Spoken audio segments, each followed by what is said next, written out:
আমরা এই ধরনের কথা প্রায়শই বলে থাকি যে আমি দিনে 2 বার ব্রাশ করি, সে সপ্তাহে 3 বার জিমে যায়, আমি মাসে 1 বার চুল কাটাই, আমরা বছরে 2 বার ঘুরতে যাই, তারা মাসে 4 বার ঝগড়া করে।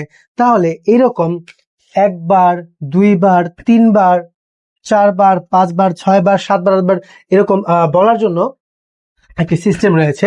যেমন ওয়ান্স অর্থ হচ্ছে 1 বার, টুয়াইস অর্থ 2 বার। এরপরে আমরা যতবারই বলবো শুধু সামনে 3, 4 এরকম করে যুক্ত হবে। যেমন 3 টাইমস 3 বার, 4 টাইমস 4 বার, 5 টাইমস 5 বার, 6 টাইমস 6 বার, 7 বার বলতে গেলে বলতে হবে 7 টাইমস, 8 বার বলতে গেলে 8 টাইমস, এরকম আস্তে আস্তে বাড়তে থাকবে। যেমন আমি দিনে 2 বার ব্রাশ করি, তাহলে এক্ষেত্রে সাবজেক্ট হচ্ছে আই, ভার্ব হচ্ছে ব্রাশ করি। আই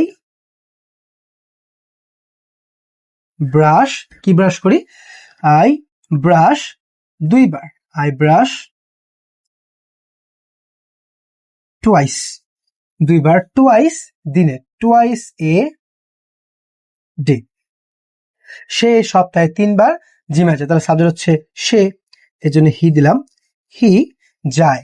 গো, যেহেতু প্রেজেন্ট ইনডিফিনিট টেন্স এই জন্য ভার্বের সাথে এস অথবা ইয়েস যুক্ত হবে। হি গোস টু দা জিম 3 বার, এই জন্য আমাদের আনতে হবে 3 times. He goes to the gym 3 times,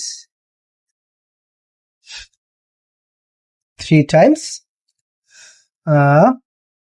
a week, যেহেতু সপ্তাহ আছে এই জন্য আমাদের উইক দিতে হবে। এই ওষুধটি দিনে 4 বার খাবেন, তাহলে এই বাক্যে এটা যেহেতু ইম্পারেটিভ সেন্টেন্স এই জন্য ভার্ব দিয়ে শুরু হবে। টেক, কি খেতে হবে? এই ওষুধটি। টেক দিস মেডিসিন 4 বার, এই জন্য আমাদের ইউজ করতে হবে 4 times. Take this medicine 4 times দিনে, তাহলে দিতে হবে এ ডে।